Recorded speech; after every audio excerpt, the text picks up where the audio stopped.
Hola, ¿qué tal? Buenos días. Soy el doctor Juan Pablo Ornelas, egresado del Hospital de Especialidades de Centro Médico Nacional. Vamos a platicar de lo que es la ecografía del hombro. Les voy a comentar sobre la patología más frecuente que nos vamos a encontrar en un estudio de rutina.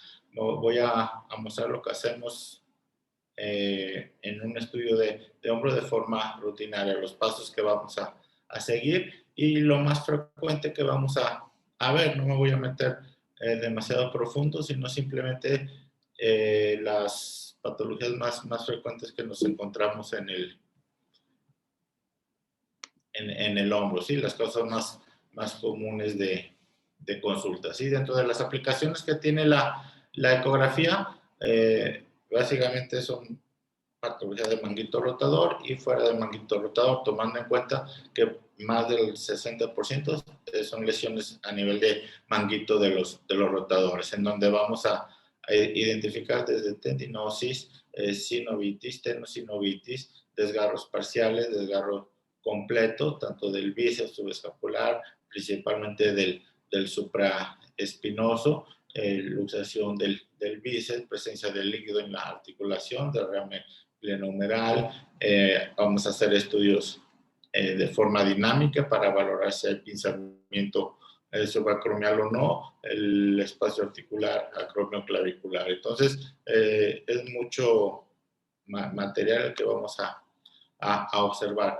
Normalmente, lo que es la exploración del hombro doloroso, sabemos que es la causa más frecuente de consulta en pacientes mayores de 40 años. En la exploración de este hombro vamos a valorar lo que es la integridad del manguito de los rotadores. En caso de que exista una ruptura, bueno, debemos de nosotros ver si es un desgarro parcial, si es completo, si es de grosor total o si se desprendió completamente ese tendón, qué estructuras está abarcando esa ruptura y qué problemas está dando también alrededor al tendón que está afectado. El ultrasonido diagnóstico tiene una sensibilidad y una especificidad por arriba del 90% en lo que es el diagnóstico correcto en la detección de desgarros parciales, desgarros completos a nivel de manguito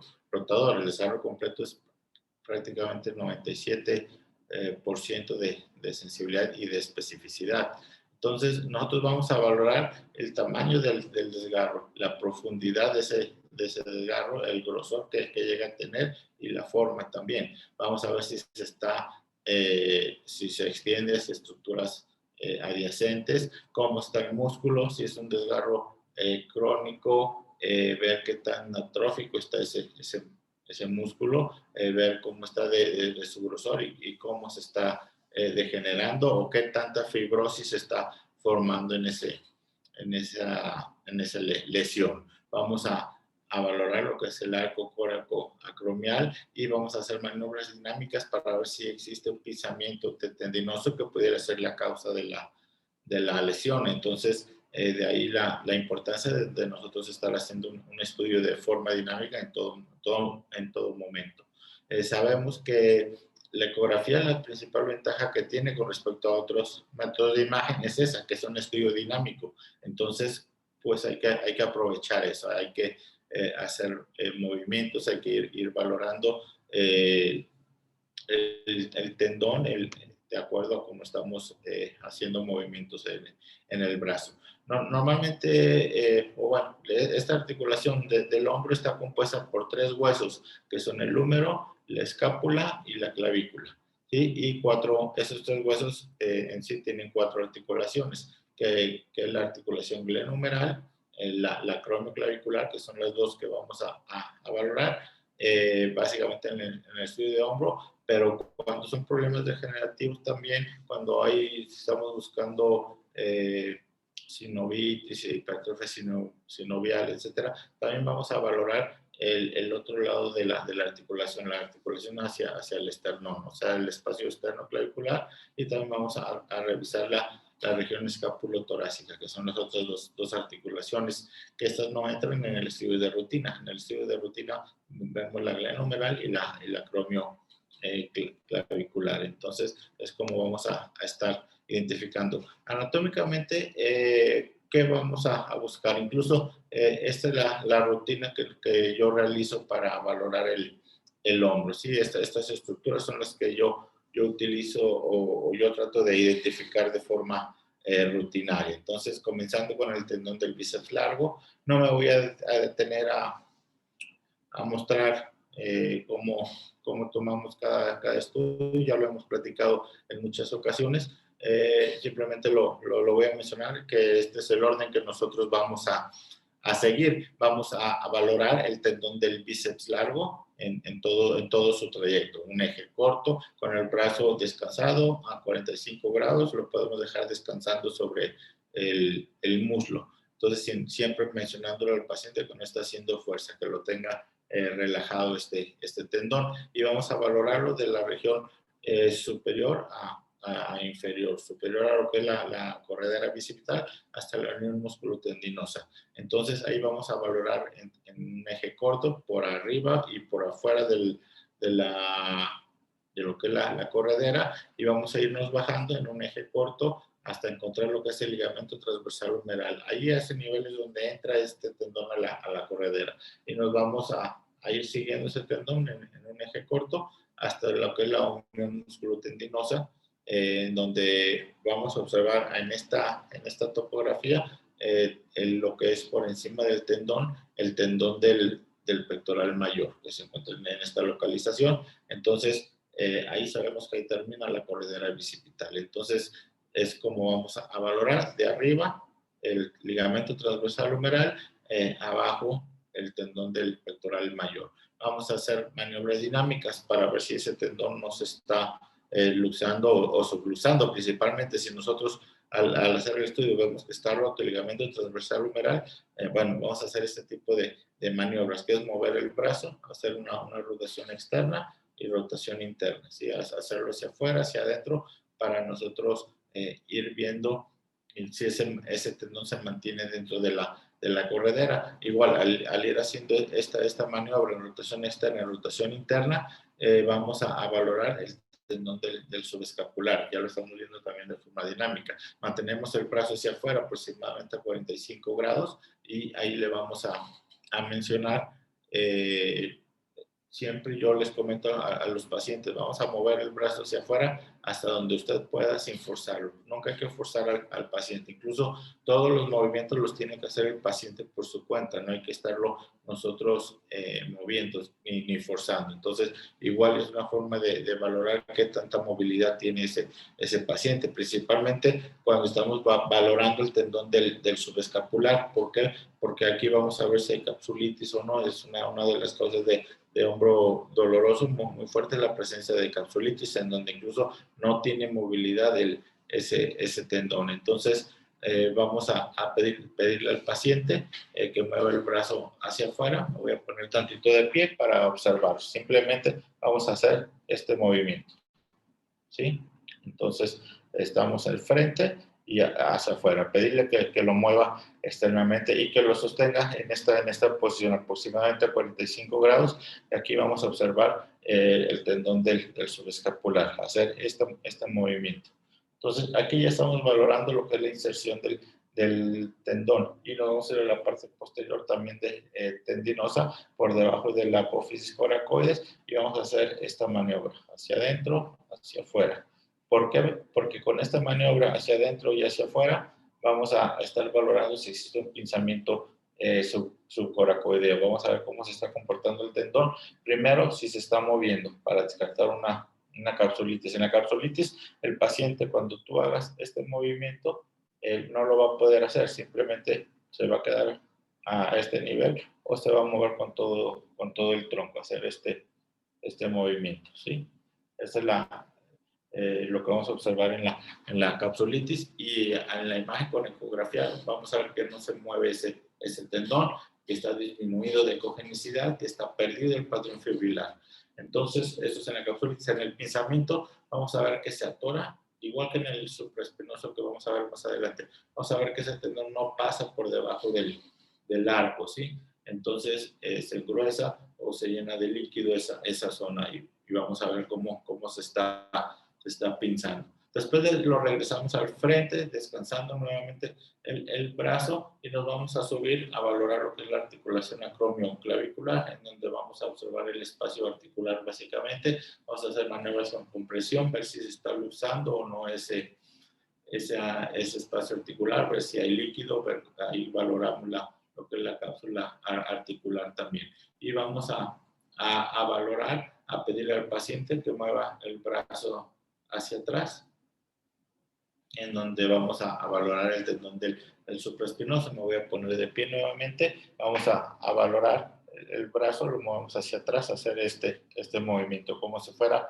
a tomar el brazo contralateral. Entonces, si me volteo en esa posición, vamos a dejar el brazo para valorar el tendón del supraespinoso. Entonces, vamos a ver igual la pura inserción del tendón y vamos a ver todo el trayecto. Básicamente, si nosotros nos queremos enfocar en la pura inserción, vamos a pedirle al paciente más bien que, así como tiene el brazo, lo mueva hacia atrás y lo ponga como si lo fuera a poner en la bolsa posterior del pantalón. En esta posición es donde lo vamos a poner para valorarlo de forma adecuada, lo que es la pura inserción. Y vamos a hacer maniobras dinámicas para valorar pinzamiento. Para esas maniobras dinámicas es moviendo el brazo en la posición que lo tenemos hacia atrás, simplemente que lo mueva hacia adelante, que haga este movimiento, ¿sí? De atrás hacia adelante. Este es el movimiento que vamos a hacer para valorar el pinzamiento. Esta es una forma pasiva. En caso de que tengamos duda todavía ese pensamiento, no, vamos a poner el brazo a un lado y le vamos a pedir al paciente que lo levante más o menos a 45 grados, hacer este movimiento, ¿sí? Empezamos de pie y hacemos este movimiento hacia arriba, ¿sí? Más o menos a 45 grados con el transductor obvio localizado en la inserción del tendón. Y aquí vamos a valorar, esa es una valoración de forma activa con elevación del brazo. Entonces, así como vamos a buscar el pinzamiento en el tendón del supraespinoso. Después vamos a valorar el infraespinoso. El infraespinoso lo podemos valorar ya sea con el brazo en esta posición, ¿sí? Y nos vamos a mover hacia atrás para verlo. Ya estamos localizados en el supraespinoso y nos movemos al infraespinoso. O lo podemos poner el brazo igual hacia atrás, como lo teníamos cuando estábamos valorando el supraespinoso, y simplemente nos vamos a mover en un eje corto por todo el rodete, por el borde humeral, y vamos a entrar al infraespinoso.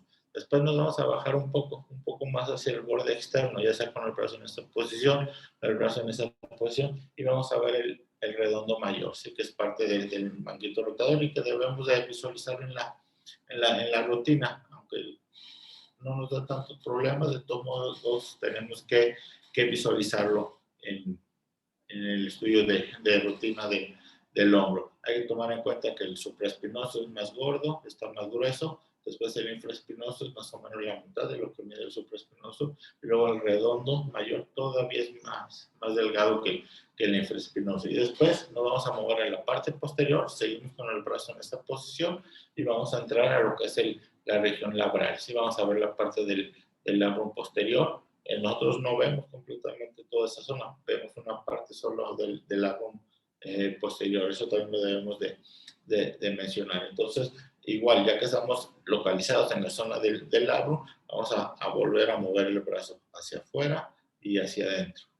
Hacer estos movimientos del brazo hacia afuera, hacia adentro, para poder ver cómo se comporta ese labrum, ¿sí? Es un cojinete muy similar al menisco en la rodilla, es fibrocartílago, al igual que el menisco, entonces lo vamos a ver ecogénico. Y es como un cojín que igual apoya lo que es el movimiento de la cabeza humeral. Entonces, muchas veces al hacer el movimiento de rotación externa y rotación interna, vamos a ver cómo se abre ese labrum o cómo se llena de líquido esa zona. Entonces, ahí, eso ya nos habla de que hay una lesión labral, ¿sí? Y luego nos vamos a mover medialmente para ver lo que es la espina glenoidea. Vamos a encontrar una pequeña escotadura donde vamos a encontrar una arteria y un pequeño nervio en esa zona. Entonces, ahí vamos a terminar el estudio en lo que es la rutina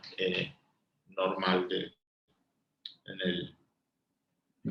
en la valoración del hombro. Entonces, es como lo vamos a realizar. Realmente es un estudio rápido a nivel de lesiones musculares, a nivel de ultrasonidos articulares. Son estudios que podemos realizar de forma completa y dinámica en 5 minutos, máximo 10 minutos, y lo podemos hacer de forma comparativa. Esa es la otra ventaja que tenemos. Tenemos ambos brazos, ambos codos, ambas rodillas, ambos tobillos, en donde valoramos la articulación que está lastimada. Por si tenemos alguna duda, podemos valorar el lado contralateral para ver cómo se está comportando o cómo está la estructura donde tenemos duda en relación al otro lado, ¿sí? O en este caso al hombro contralateral. Entonces, igual el estudio se hace dinámico, se hace el comparativo. Les comento, 5 o 10 minutos ya pudimos hacer un estudio de forma completa y de ambos hombros. Siempre nos mencionan que el estudio debe ser comparativo. Yo particularmente no lo hago de forma comparativa solamente cuando tengo algunas dudas. Yo realmente hago el hombro que me están solicitando. Pero como les comento, lo ideal es hacerlo de forma comparativa. Eso hablando en un mundo ideal, como mencionan, en un mundo de fantasía. Hay que hacerlo de forma comparativa. Ya si nos vamos a cuestiones de costos, a cuestiones de lo que lo que vamos a cobrar y todo, por eso que yo lo hago de forma separada, sin un hombro, y si solicitan el otro, hago el hombro contralateral. Bueno, en cuanto a lo que es la etiología del hombro doloroso, siempre comienzo con una tendinosis. Sí, básicamente el tendón que más frecuentemente se lesiona es el tendón del supraespinoso. Normalmente la tendinopatía o tendinosis viene por un proceso de degeneración del tendón. Se va degenerando poco a poco con el tiempo, baja el tono muscular, la fuerza, baja entonces igual la fuerza tendinosa y empieza a inflamarse.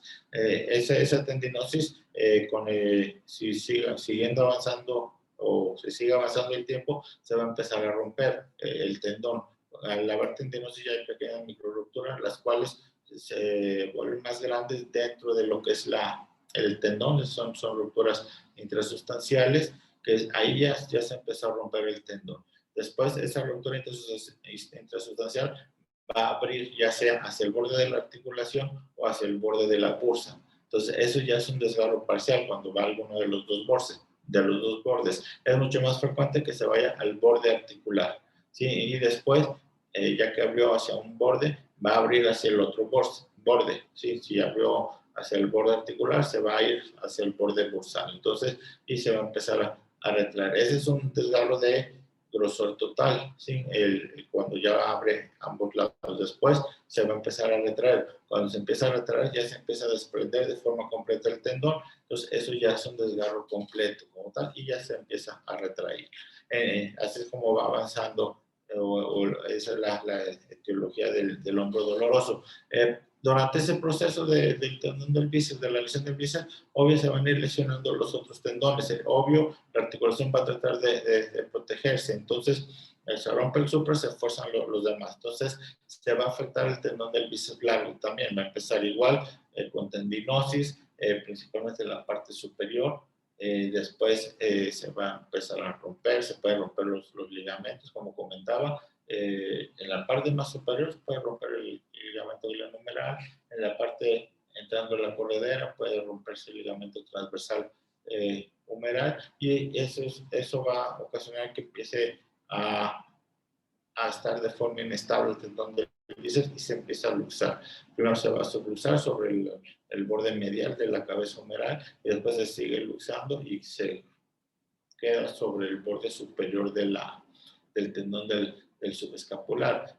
Igual, al romper el ligamento transversal humeral, tiene fibras que comparte con el tendón del subescapular. Entonces, al romper muy frecuentemente va a romper también el subescapular. Es por eso que ahí es donde se llega a alojar después el tendón del supraespinoso, ¿sí? En todo este proceso, bueno, el cuerpo va a estar soltando el líquido para tratar de proteger, va a estar inflamando lo que es la bursa. Entonces, por eso que vamos a encontrar bursitis, ¿sí? Cuando hay agudización y todo, se llena de líquido toda esa parte, se infla la bursa para comprimir y tratar de protegerse y de que el tendón no se esté retrayendo todavía más, pero con el tiempo esa bursa igual se va a ir venciendo. En un momento lo que te ayuda, que al hacer esa presión, si continúa la lesión, esto que te está ayudando se va a revertir y esa misma compresión te va a contracturar más las estructuras musculares y te va a aumentar el dolor. Incluso muchas veces o generalmente duele más una tendinosis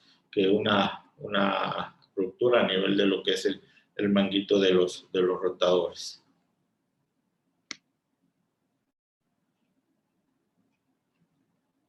Bueno, entonces comenzando con lo que es la tendinopatía del manguito rotador. La tendinopatía del manguito rotador, también conocida como tendinosis del manguito rotador, está ocasionada por una degeneración del colágeno, como les comentaba, del tendón del manguito. Lo que acabo de explicar. Por lo general, el que más frecuentemente se va a degenerar es el tendón del supraespinoso. Entonces, después el subescapular. Pero vamos a valorar siempre todo el conjunto del manguito, como les estuve explicando. Entonces, cuando hablemos de lesiones del tendón del manguito, por lo general lo vamos a referir con una tendinopatía, ¿sí? Tendinopatía difusa del manguito rotador, tendinopatía focalizada. Ese es el término correcto. Esto lo comento por las discusiones que luego hay de que si se dice tendinitis, tendinosis, bueno, menciónenlo como tendinopatía para que no tengan problemas. Entonces, les decía, hay una degeneración mucinosa donde hay desgarros microscópicos en la zona crítica. ¿Cuál es la zona crítica? Bueno, la zona crítica del manguito es la zona de la inserción, básicamente el primer centímetro de la inserción del supraespinoso y del subescapular, o más bien todo lo que es la zona del intervalo rotador. El intervalo rotador que está formado por el tendón del bíceps, el subescapular y el supraespinoso a nivel de sus inserciones y los ligamentos que por ahí andan en esa zona. Entonces, esa degeneración primero va a ser intrasustancial. Vamos a ver imágenes anecoicas dentro de lo que es el tendón, el cual ya está hipoecogénico, ya perdió su patrón fibrilar, va a tener un patrón micronodular difuso hipoecogénico y empieza a haber pequeñas imágenes anecoicas en el interior. Esta degeneración comienza por ahí de los principios de los años, de los 30 años, ¿sí? Y generalmente es asintomática, ¿sí? ¿Por qué? Porque todavía tenemos a esta edad buena musculatura, entonces por ahí todavía no nos está dando dolor, puede pasar asintomático. Ya después, pasando por ejemplo los 60 años, ya la ruptura ese tendón en el 60% de los pacientes llegó a romperse.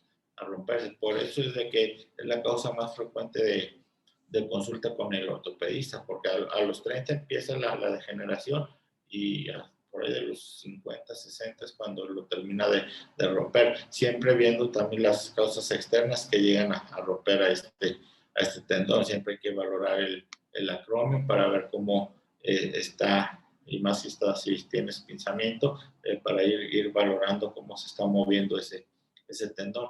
En la tendinopatía vamos a ver un engrosamiento del tendón, vamos a ver una hipocogenicidad de forma difusa. Podemos ver imágenes anecoicas ya visibles. Es ligeramente menos sensible el ultrasonido para desgarros parciales, pero tiene una gran ventaja, que es la evaluación dinámica y correlacionándolo con el dolor. No quiere decir que vamos a forzar el dolor en el paciente, pero sí podemos hacer el movimiento y ver cuándo está lastimando. Hacemos maniobras de pinzamiento y vemos cuándo se está atorando y dónde se está atorando ese tendón, si pasa o si no pasa. Hay pinzamientos parciales donde se atora, pero llega a pasar. Hay pinzamientos de origen bursal, el cual estamos viendo que es la bursa, cuando está pasando el tendón alcanza a pasar, pero la bursa es la que se empieza a inflar. Entonces, eso es un pinzamiento bursal y no uno tendinoso. O vemos también el pinzamiento tendinoso en el cual no pasa, o si llega a pasar, es cuando escuchamos el chasquido también, cuando hace el movimiento y pasa por debajo del acromion. Entonces, esa es la ventaja que tenemos con ecografía, que lo estamos siguiendo el tendón al hacer este movimiento. Igual en el supraescapular, el objetivo de hacer este movimiento es para ver cómo se está comportando, para ver si se está pinzando, para ver cómo está la bursa, para ver si hay capsulitis o no. Igual en el bíceps, para ver si hay luxación o no. Todo esto lo hacemos de forma dinámica, ¿sí? Igual haciendo compresión con el transductor en algunas ocasiones para ver cómo se está comportando. Entonces, en lo que es la tendinopatía, algunas llamadas tendinitis del supraespinoso, vamos a ver edema de forma focalizada, hipoecogénica, en lo que son las fibras del tendón, ¿sí? En la imagen estática vamos a ver la pérdida del patrón fibrilar, vamos a ver la hipoecogenicidad. Entonces, aquí estamos viendo un ejemplo donde estamos viendo el engrosamiento. ¿Sí? Es un tendón engrosado, ¿sí? Muy engrosado, con pérdida del patrón fibrilar. Si se fijan, es un patrón micronodular y es un tendón que está de forma hipoecogénica, ¿sí? Incluso con algunas áreas más oscuras, porque ya hablábamos que igual en la tendinopatía ya empieza a haber algunos desgarros intrasustanciales. Aquí yo siempre les comento, cuando veamos un tendón a nivel de magnitud rotador, básicamente el supraespinoso, debemos de tener en la mente lo que debemos de ver desde la piel hasta el hueso. Entonces siempre les comento cuando estamos empezando, hagan este ejercicio, que es, vemos la piel, tejido subcutáneo, el músculo deltoides, el espacio bursal, el tendón, el cartílago y el hueso, ¿sí? Entonces, estas diferentes estructuras las debemos de ver siempre y debemos valorarlas. Aquí vemos que la piel está bien, el músculo deltoides está bien, la bursa que aquí la vemos, esa está inflamada. Aquí vemos, no siempre la bursa va a ser anecoica, muy frecuentemente la vamos a ver ecogénica y más cuando ya tiene tiempo esa bursa. Vamos a mostrar una ecogenicidad en su interior, unos puntos móviles internos. Entonces, eso es una bursa inflamada. Vamos a ver el borde del tendón, el cual igual ya lo analizamos, tiene pérdida del patrón fibrilar, está engrosado, está hipoecogénico. Entonces esa es una tendinopatía. El cartílago, que aquí lo alcanzamos a ver, anecoico, siempre anecoico, y la cortical ósea. Siempre debemos de valorar bien la cortical. Normalmente cuando se rompe el tendón, se rompe también parte de la cortical, se desinserta y rompe ahí pequeñas abulsioncitas o se puede, se pierde esa regularidad del hueso. En ocasiones cuando tenemos duda y no tenemos el asto para diferenciar de si es desgarro, si es una tendinosis, bueno, nos ayuda el valorar la cortical. Si ven aquí la cortical está lisa, tanto en un eje como en el otro, está conservada. Entonces, es como vamos a valorar el tendón de arriba hacia abajo. Sí, igual aquí le ponemos el asto para ver qué tanta firmeza tiene, qué tan duro está ese tendón, si tiene fibrosis, si no tiene fibrosis, si está muy a tensión, o si es un tendón que ya está con infiltración grasa también. Aquí vemos que está hipocogénico, está engrosado, le vemos el elasto. Vamos a hablar un poco de la física del elasto en otras charlas, pero bueno, prácticamente debemos de tomar en cuenta, por lo menos en los equipos que con los que yo trabajo, que son equipos de General, yo siempre pongo lo más fuerte en azul, lo más débil o donde hay menos tensión en rojo. Entonces va del rojo al azul. Entonces, cuando yo en una charla mía o una imagen mía, lo más rojo, lo que está en rojo tiene menos tensión, lo que está en azul está más atención. Esto porque cada compañía te cambia un poco los colores, incluso se pueden invertir, dejar el azul lo más débil y el rojo lo más fuerte. Yo lo manejo siempre de esa manera, donde estamos viendo cómo está más en azul, está más atención este tendón, y me da un índice de dureza alto de 4, lo normal es menos de 3.5. Entonces ahí estamos hablando de que es un tendón que está atención, incluso que puede contener fibrosis en su interior. Siempre que hablamos de tendinosis o de tendinopatía, bueno, hemos estado mencionando, hay rupturas internas. Esas rupturas internas que a veces son microscópicas, a veces ya se comportan como desgarro. Bueno, el cuerpo las puede ir sanando. Si miden menos de 5 milímetros, el cuerpo la puede hacer fibrosis, pero también tienes que ir siguiendo y ir viendo cómo está esa fibrosis. El cuerpo lo cierra además, al igual que en el músculo, cuando hace sus cicatrices cálcicas, sus cicatrices fibrosas, sus miositis, en el tendón también, y nos vamos a encontrar también en lesiones crónicas, que ese tendón se va calcificando, ¿no? Aquí estamos viendo un ejemplo, un eje corto, un eje largo, un eje corto de un tendón del supraespinoso. Esta es una tendinopatía cálcica, en donde estamos identificando el tendón. Se fijan, la pérdida del patrón fibrilar, ¿sí? Es un patrón micronodular, está hipoecogénico, está engrosado. Estamos viendo unas calcificaciones dentro del tendón, imagen ecogénica con su sombra acústica, no llega al borde óseo, incluso aquí se alcanza a ver cómo se hay hueso posterior al mismo. Esto lo menciono porque siempre hay que diferenciar, ¿es una calcificación tendinosa o es una antesopatía cálcica? Que sea un osteofito que se esté metiendo ahí al tendón. Eso es más frecuente en tendón de Aquiles o tendón patelar, pero siempre hay que identificar. Entonces, igual, ¿y cómo lo sacamos de esa duda también? Pues con una radiografía simple. De ahí la importancia de siempre hacer un estudio radiográfico simple antes de pasar a la ecografía. Entonces, ahí nos vamos a ir guiando. Ya desde el estudio siempre es muy probable que veamos este tipo de calcificaciones dentro del tendón. Igual, si hacemos la elastografía, obvio, si está calcificando es que es un tendón que está haciendo fibrosis. Entonces vamos a encontrar un tendón fibroso en donde, si se fijan, prácticamente todo el tendón está en azul. Sí, y si lo estoy viendo en azul, al medirlo, me va a dar un índice de dureza hacia arriba, ¿sí? Alto. Aquí estamos observando un índice de dureza de 5.2, ¿sí? Es un tendón fibroso.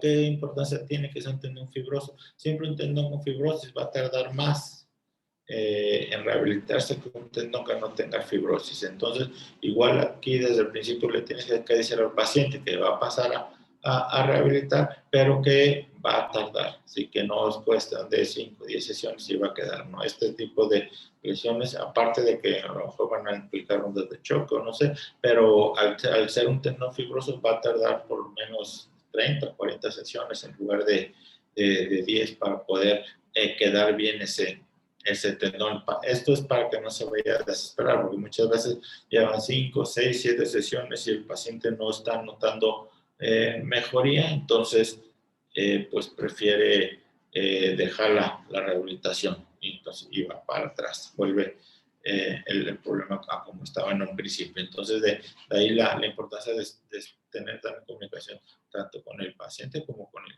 con el rehabilitador y su médico, ¿sí? Cuando aquí estamos viendo otro ejemplo de fibrosis, el otro estaba más agudizado, esto ya es más crónico, es un tendón que está roto. Es un tendón que se rompió, si se fijan, una ruptura de espesor completo.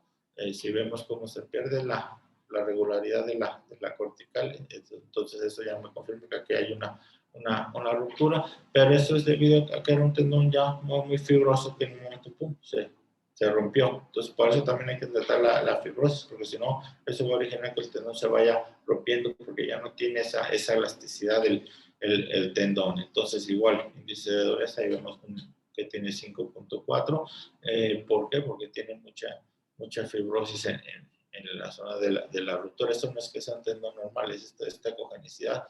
Me habla de que es fibrosis de un tendón que ya está con mucho tiempo ya degenerado y está duro en esa zona. Por eso tuvo su ruptura ahí de grosor total. Cuando se rompe el tendón a nivel de manguito rotador, bueno, por lo general son pacientes mayores de 40 años, pacientes con pinzamiento, con antecedentes de pinzamientos. Sí, es más doloroso un desgarro parcial que el desgarro completo. El desgarro completo se rompe y se rompe terminales nerviosas y todo. Incluso muchas veces el tendón deja de doler, molesta, ya sea la contractura, el movimiento, pero el desgarro parcial, que todavía contiene algunas fibras pegadas, ese duele más, ¿sí? Entonces hay que tomar en cuenta ese detalle, ¿sí? Es más común cuando se rompe de forma parcial que sea el tendón del supraespinoso el que se rompió, y puede romperse, ya les decía, intrasustancial, hacia la superficie bursal o hacia la superficie articular. Lo más frecuente es que sea hacia la superficie articular. ¿Sí? Cuando es por degeneración es intrasustancial y luego se viene abriendo alguna de las dos superficies. Incluso yo cuando veo un paciente con una ruptura intrasustancial, lo reporto como una tendinopatía, no como un desgarro como tal. ¿Por qué? Porque no, esos tipos de desgarros no los van a ver por artroscopía, entonces no tiene caso que lo reportes, ¿sí? Simplemente como tendinopatía, se trata como tendinopatía. Caso también hay que ver cuánto mide, si mide intersustancial, pero mide ya 7, 8 milímetros, está cerca ya de abrir, entonces en ese caso sí se le menciona, es intersustancial, pero debido al tamaño, van a entrar y ellos terminan de romper el tendón para verlo bien y para poderlo trabajar. Entonces, cuando se rompe de forma completa, también el supraespinoso es el que se rompe más frecuentemente y este va de lado a lado. Siempre hay que, cuando reportemos, hay que tomar en cuenta eso. Es un desgarro de espesor completo o de grosor total o un desgarro completo. ¿Cuál es la diferencia? De que el desgarro de grosor total puede romper una parte nada más, de lado a lado, de bursa a cortical ósea, pero otra parte puede estar interna. Entonces, si nosotros vemos el tendón, siempre debemos verificar la ruptura en ambos ejes, en eje largo y en eje corto. Porque si ponemos, por ejemplo, este es un eje largo, ¿sí? Este es un eje largo del tendón, del sub. Lo muevo hacia el frente, este es un eje corto. Sí, aquí lo estamos viendo de frente. Entonces, el desgarro, aquí viéndolo de frente, el desgarro de grosor total puede romper esto. ¿Sí? Y esto todavía sigue insertado. Es un desgarro de grosor total, que si yo lo veo en un eje corto, sí lo voy a ver. Pero si yo lo pongo en eje largo y pongo el transductor a nivel de las zonas donde están las fibras completas, se me puede ir ese desgarro, ¿sí? Entonces es por eso que debemos de mencionar o de valorar de lado a lado de forma completa el tendón los tendones que estemos observando. Entonces siempre hay que mencionar eso, el desgarro grosor total, viéndolo de frente, así está. Sí, incluso podemos decir grosor total en la inserción medial o grosor total en la inserción lateral, ¿sí? O grosor total en el centro del tendón, dejando ambos bordes. Entonces, eso nosotros lo vamos a mencionar en nuestro reporte. ¿Sí? Este es el desgarro de grosor total y ya cuando rompe todo y se retrae, ese es el desgarro completo donde el tendón ya se empieza a retraer. Y en cuanto a las dimensiones del desgarro, bueno, un desgarro pequeño o de grado 1 es de 1 centímetro, básicamente lo que es la inserción, la zona crítica.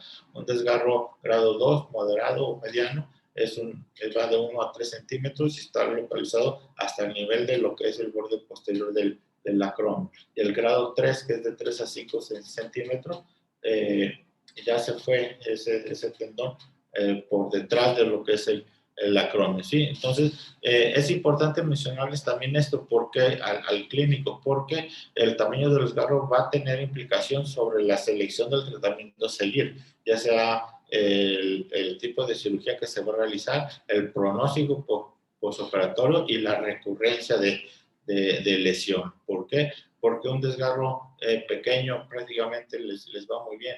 El mediano no, más o menos, pero un desgarro grande les va muy mal. Entonces ya un desgarro mayor de 3 centímetros o que ya está por detrás del borde acromial, hay que pensar qué es lo que se va a hacer. Aparte, ya cuando tiene este tipo de retracción, es si ya tiene mucho tiempo lesionado. Entonces, ese músculo va a estar muy atrófico, ya no va a estar trabajando, aunque lo regrese. Ese tendón igual va a estar todo fibroso y si cuando lo quiera regresar se va a romper más ese tendón. Entonces, de ahí el por qué debemos de mencionarles esto, de ver qué tan dañado está ese tendón, ver qué tan dañado está ese músculo para su tratamiento. En el desgarro parcial vamos a ver una disminución en la ecogenicidad, vamos a ver un adelgazamiento en la zona que se afecta, ¿sí? Se va a perder la convexidad del tendón. También vamos a ver una interfase con la bursa, podamos ver algunas calcificaciones.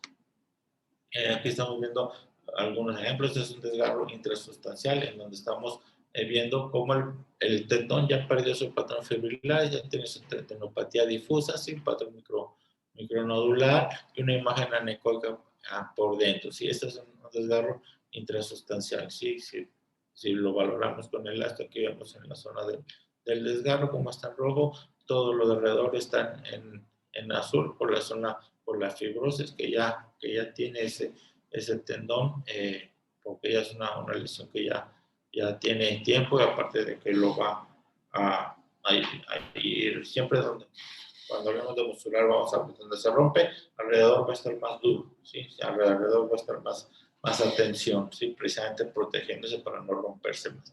Cuando se rompe de forma completa, este es un ejemplo de un desgarro de grosor total. Si yo en el eje largo vemos la pérdida de la convexidad característica, se empieza a herniar el músculo deltoide sobre la zona de la ruptura y se empieza a retraer la zona que se rompió del tendón. Entonces vemos cómo se adelgaza completamente, se pierde ese tendón. Si este es un eje largo, lo confirmamos en el eje corto. Aquí vemos que está sobre el borde medial. Acá está el bíceps, esta es tuberosidad mayor. Vean la irregularidad que hay en el hueso. Siempre les comento, hay que ver cómo está el hueso y la imagen anecoica de la zona de la ruptura, donde el músculo deltoide ya se está metiendo y ya se perdió también lo que es la convexidad. Entonces, si nosotros en el eje largo hacemos el corte a este nivel, vamos a ver esta imagen. Pero si yo hago el corte a este nivel, voy a ver un tendón normal en el eje largo. Entonces, de ahí la importancia de que lo voy a hacer aquí, pero voy a barrer de lado a lado. ¿Sí? Aquí vemos una parte y lo vamos a ir barriendo el tendón del supra para ver dónde está completo y dónde está la zona de la ruptura. Si el desgarro completo, vamos a ver la imagen anecoica, vamos a ver igual la pérdida de la convexidad, vamos a ver cómo se va retrayendo ese tendón y vamos a ver un signo que se llama interfase del cartílago. Esto es porque vamos a ver el borde del cartílago, pero no vamos a ver el tendón por encima. Ese es el signo de la interfase del cartílago. Aquí estamos viendo interfase del cartílago, ¿sí? Sino interfase del cartílago y ausencia del tendón. ¿Sí? Una imagen anecoica por encima del tendón, pérdida de la convexidad, se empieza a herniar el músculo deltoide sobre la zona de la ruptura. Donde las rupturas crónicas, eso es más agudo, esto ya es más crónico, ya no hay tendón, por eso si vemos de arriba hacia abajo, piel, tejido subcutáneo, músculo deltoides, ¿sí? No veo tendón, veo cartílago y veo hueso. Entonces, si seguimos este orden, no estoy viendo yo tendón, ¿sí? Piel, tejido subcutáneo, músculo, nada de tendón y hueso. El hueso muy irregular, ¿sí? Es un desgarro completo, ven cómo está abarcando toda la zona, ¿sí? El tendón aquí ya está retraído, esta es parte tendinosa, ¿sí? Y de aquí para acá es donde está roto ese tendón de forma completa. Otro ejemplo de ruptura con signo de la interfase del cartílago, ¿sí? La imagen anecoica. Aquí todavía no hay pérdida de la convexidad, está el hematoma, la imagen anecoica y la retracción que empiece a ver del tendón, pero ya con su signo de la interfase del cartílago. Y entonces, eso es un ejemplo de cómo vamos a ver una ecografía de un desgarro con una tendinosis, en donde estamos identificando el desgarro es anecoico, con sus bordes bien delimitados, es homogéneo, se adelgaza el tendón y vamos a ver irregularidad ósea. En la tendinosis, el tendón, bueno, está menos ecogénico, pero hay ecogenicidad interna. Vamos a ver un patrón micronodular, los bordes están mal definidos, es heterogéneo, son más ecogénicas, son más hipoecogénicas, el tendón se engruesa, está más edematoso y la cortical ósea va a estar de forma lisa. Entonces, básicamente es como vamos a identificar uno del otro. Les decía, siempre hay que ver defectos corticales, los cuales desde la placa los vamos a identificar, ¿sí? Entonces, vamos a ver tuberosidad mayor, vemos la irregularidad. Entonces, desde aquí nosotros ya debemos estar sospechando de que hay una lesión a nivel del manguito. Vamos a ver dilataciones bursales que van a proteger a ese tendón. Aquí pueden ser bursas pequeñas, aquí estamos observando, les decía, puede ser ecogénica, no necesariamente es anecoico. Y vamos a ver el grosor. Eso es muy también inespecífico, ¿sí? Hablar de bursas pueden ser pequeñas, puede ser una bursa ya mucho más grande con un derrame articular, ¿sí? Esto es con respecto al manguito. Dentro de fuera del manguito, bueno, vamos a ver patología a nivel del tendón del bíceps largo. Igual, este tendón se va a engrosar, se va a romper. Por lo general viene predispuesto por una tendinosis. Se asocia a ruptura del subescapular. Les comentaba, viene el bíceps en la corredera, está el ligamento transversal humeral, está el tendón del subescapular, se rompe ese ligamento, se rompe el tendón del subescapular. Cuando se rompe el tendón, bueno, vamos a observar lo que es el brazo de Popeye. Entonces aquí vemos algunos ejemplos de una tendinosis, pérdida del patrón fibrilar, una hipocogenicidad difusa, una tenosinovitis en un eje corto, vemos el tendón, el líquido alrededor, ¿sí? Un eje largo, líquido por arriba, líquido por abajo. Esa es una tenosinovitis, una tendinosis y una tenosinovitis del tendón del bíceps. Cuando se llega cuando el tendón se va rompiendo, esa es una ruptura parcial, en donde estamos observando eje corto, eje largo, la imagen anecoica dentro de lo que es el tendón. ¿Sí? Y después de esto, pues se va a romper de forma completa. Igual se puede luxar. Aquí vemos el ligamento transversal humeral, como su borde lateral, el borde medial está hacia arriba, así no pega. Y el tendón ya se salió por esa zona. ¿Sí? Aquí estamos observando el eje corto del tendón, el eje largo trae una tendinosis, está engrosado, está hipocogénico y está por encima de lo que es el tendón del subescapular que va en esta topografía.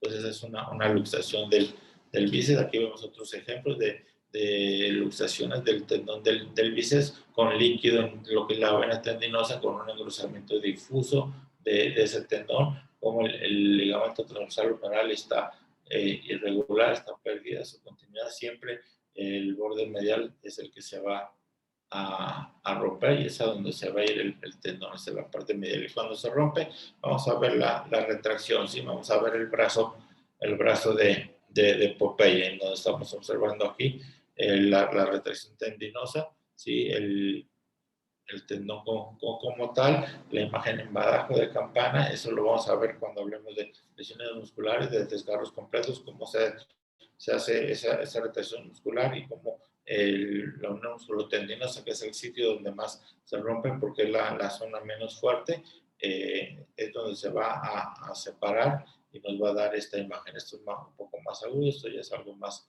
crónico, en donde ya está el músculo retraído en esta topografía. Aquí vemos otro ejemplo de una ruptura en la unión musculotendinosa, donde viene el tendón. Aquí estamos viendo el tendón. Toda esta zona está engrosada, la imagen anecoica del líquido y el del músculo ya retraído, ¿sí? Es una ruptura del bíceps largo. Entonces, ya no me voy a detener a platicar mucho más, se me terminó el tiempo, pero prácticamente vamos a ver también lesiones a nivel del labrum, podemos ver quistes labrales, debemos valorar lo que es la articulación acromioclavicular, donde nos vamos a encontrar quistes, nos vamos a encontrar problemas de luxación, como en este caso, donde vemos un aumento en el grosor, como está elevado lo que es la clavícula en relación al acromio por una luxación, el espacio articular marcadamente aumentado en el espacio, y el hombro posquirúrgico, que esto también ya va a ser el tema de otra charla, en donde vamos a platicar en algún momento, no en este curso, pero en algún momento vamos a platicar de lo que es el hombro postquirúrgico, cómo lo vamos a ver, cómo debemos nosotros reportarlo. Nos puede llevar una hora completa también estar platicando de lo que es el hombro quirúrgico. Entonces, por lo pronto, me quedo con mostrarles simplemente lo más común, ¿sí? Las lesiones más comunes que nos vamos a encontrar a nivel del manguito rotador y básicamente del tendón supraespinoso. Muchísimas gracias.